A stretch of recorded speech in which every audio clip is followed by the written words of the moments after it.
Okay, this week actually going to talk about how you can take three things and kind of add them together to kind of get pretty much your life in order, get better, and everything. So,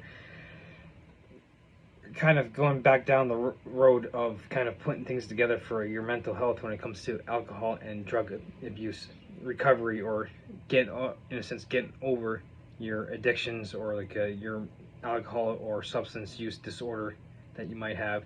So I've gotten like a kind of like reiterated like the smart recovery approach. So I've mentioned the Sinclair method, and I've actually talked about the Phoenix program. And so first off, we're going to, like, with all those three, you got behaviors, so you got in a sense like a disease concept, and then with the Phoenix program, with the Sinclair method, and then with the Phoenix program, you've got a kind of like the fitness approach. And so pretty much this is you could say kind of like the trifecta of coming into getting your mental health in order. So I'm going to start off with kind of talking about with AA approach is kind of like I'm going to call it a cult religion, because I mean, even though technically it's not necessarily objectively called a cult, but using the bite method of behavior, information, thought, and emotion, you can, in a sense, put AA into the where it fits the bill of being a cult. And so it is a cult religion. There is no ifs, ands, or buts about it. AA is at the very minimum a religion. So, and you can make the case for it being not just a religion, but a religious cult and everything.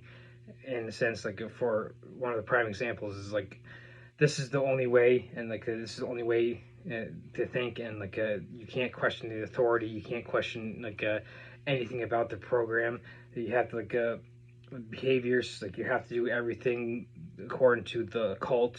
The information is controlled with the everything you need to know is in the big book. Disregard all the psychological and scientific evidence that we've come across in the past 90, 100 years, when since AA's inception. Your thoughts, you have to start thinking like us, or you're not going to be able to overcome your addiction.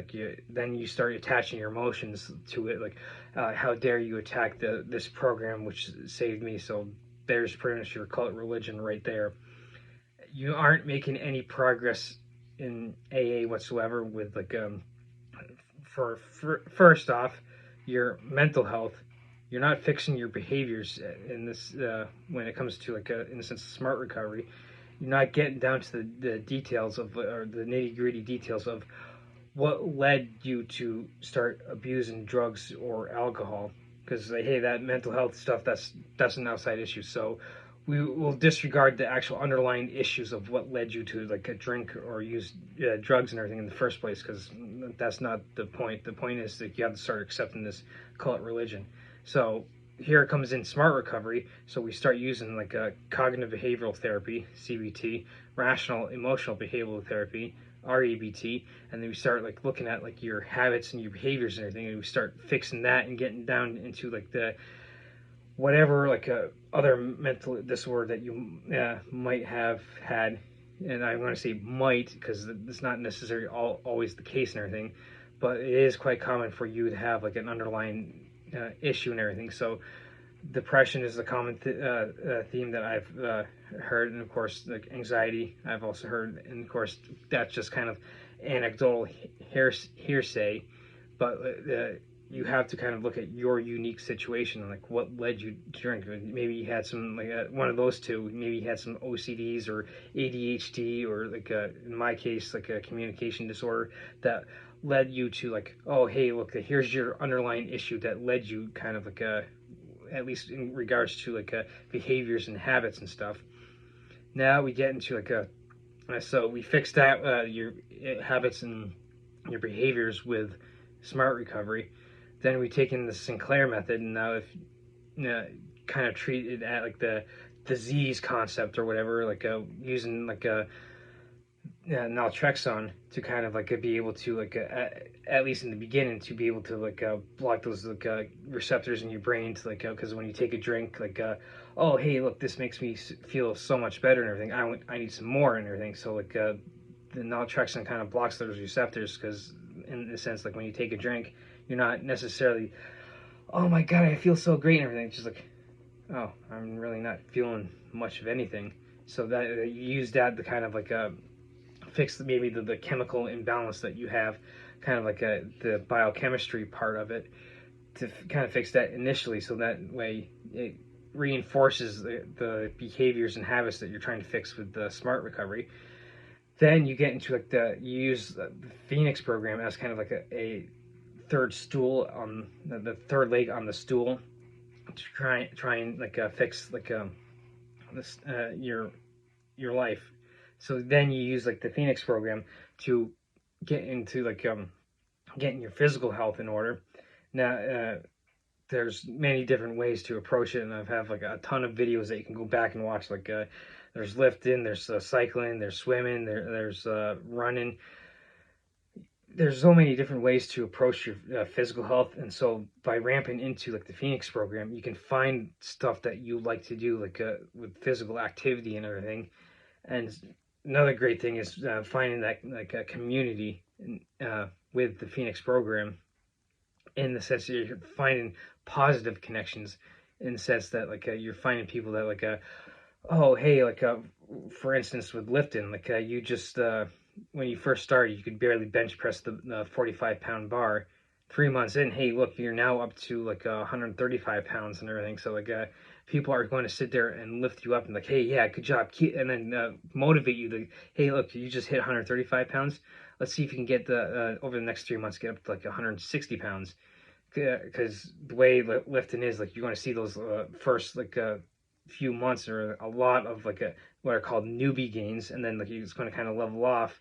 But you're going to have people that are going to push you to kind of push on and get better and better, versus like in a sense when you come into the community of AA, they're just going to turn around like you're just using that to feed your ego, you're just using that to feel good, and like basically tear you down, to treat you like you're like a completely worthless piece of shit and everything, because hey, that's what you are, you're an alcoholic, you're supposed to be like completely worthless. So the community aspect of like with the Phoenix program, hey, you look, you just went from barely being able to bench press the 45-pound bar to benching 135 pounds, as an example that I'm using. They're lifting, they're going to lift you up to kind of improve yourself even more, to keep going, and then not just like in a sense like better yourself like physically, like with the lifting example that I used, but start looking to like other ways to start improving yourself in other aspects of your life. And so kind of come back full circle with into smart recovery, using like the pie chart that they have in like the smart recovery handbook, where you're doing like a scale of like 1 to 10 on like the values uh, that you put in order. So like you might put value on like your physical health, and that's where the Phoenix program comes in. So it helps you improve that aspect, and then like maybe you put value on like your relationships. Like, okay, so now using the Phoenix program with the community, pushing yourself to become better, they look at, and then you can start looking at like, oh hey, look, maybe my relationships have been like completely shit and everything, because I went down the road of alcohol or drug abuse or addiction, and this having those mental disorders, or however you want to look at it. Maybe now I can start improving my relationships with the friends, families, coworkers, like across the board. So that's where like the Phoenix program kind of like seeps into like other aspects, and like, hey, look, I just improved my like health this much, like the bench press example I used, or maybe like I wasn't able to even like run a mile, and now I can run like a mile in 7.5 minutes after 3 months and everything. So I just accomplished all this in my physical fitness. Maybe I can start accomplishing this in maybe my relationships, or maybe I can start accomplishing this and getting like a better paying job, or maybe I can like I have a decent job already. Maybe I can start like moving up the corporate ladder, or I can start looking for things that I can like maybe get like a side hustle or something, where I can improve my like financial situation when it comes to like that's because that's the big thing with jobs, is getting that financial security. So you start looking into other aspects to improve, versus now I'm going to come back again full circle to like with comparing this to AA. So at the heart of it, the Phoenix program, you're improving your community and your physical fitness is going to bleed over into smart recovery, which is attacking your behaviors and habits, which is going to improve like your mental and emotional health and everything. The Sinclair method is going to be a good jumpstart to kind of like maybe like kickstart both the Phoenix program and smart recovery, in the sense that like I said, it blocks the receptors in your brain to with naltrexone to, you're not necessarily getting the same kind of feel good feeling from the drugs or alcohol that you're using. So you're using 3 different approaches to, in a sense, get better and move on with your life and improve across the board in everything: financial, physical, mental, emotional, spiritual, like relationships. Your whole life is going to get better with using these 3 in tandem and everything. Versus AA, you go in, you're like, hey, look, if you leave, you're going to like drink again, or like or you might just find yourself in the jail institutions, or maybe you're going to die or whatever.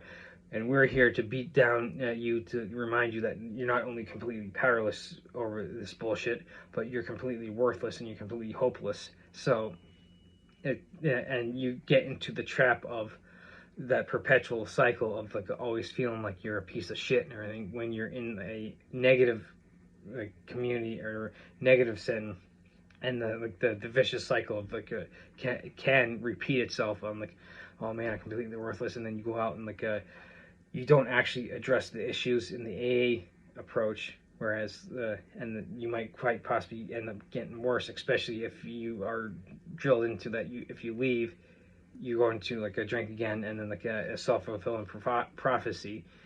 Oh yeah, they were right. I ended up drinking again, and they go, no, I have to go back, and so an endless perpetual cycle that of like a negativity that you're going to find yourself in. Versus with the Phoenix program, the Sinclair method, and smart recovery as a 1-2-3 punch instead of that 1-2 punch, you're now starting to build upon like a success, and you're actually getting down to the root causes of everything.